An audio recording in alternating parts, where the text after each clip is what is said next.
ঝিনাইদহের কোটচাঁদপুরে এক ব্যবসায়ীকে বাড়ি থেকে ডেকে নিয়ে কুপিয়ে ও পিটিয়ে হত্যা করেছে দুর্বৃত্তরা। গেল রাতে কোটচাঁদপুর উপজেলার চাঁদপাড়া গ্রামে এ ঘটনা ঘটে। নিহত কাউসার আলী ওরফে কটা কাউসার বিগত সরকারের আমলে পুলিশ ও র্যাবের সোর্স হিসেবে কাজ করতেন বলে জানা যায়। নিহত কাউসার আলী ওই উপজেলার চাঁদপাড়া গ্রামের লুৎফর রহমান লস্করের ছেলে। পরিবারের সদস্যরা জানায় গেল রাত ১২টার দিকে ১৫ থেকে ২০ জন কওসার লস্করের বাড়িতে এসে ডেকে নিয়ে যায়। পরে বাড়ির পাশে রেলগেটে পিটিয়ে ও কুপিয়ে মৃত ভেবে ফেলে রেখে যায়।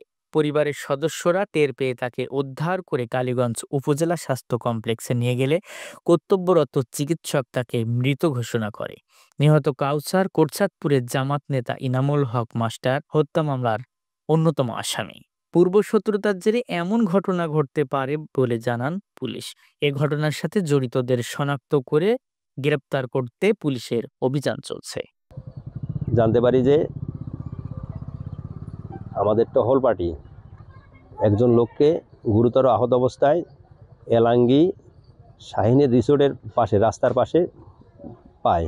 এরপরে তারা স্থানীয় লোকজনের সহায়তায় তাকে কালীগঞ্জ হাসপাতালে পাঠায়। কালীগঞ্জ হাসপাতাল কর্তৃপক্ষ পরবর্তীতে কালীগঞ্জ হাসপাতাল থেকে পরবর্তী সকালবেলা আমরা জানতে পারি কালীগঞ্জ চিকিৎসাধীন অবস্থায় তিনি মারা গেছেন। এরপর সকালবেলা আমরা ঘটনাস্থলে অর্থাৎ যিনি মৃত যিনি তার বাড়িতে আসি এবং তার লাশ পাই এবং সুরতালের পরে আইনগত প্রক্রিয়া আমরা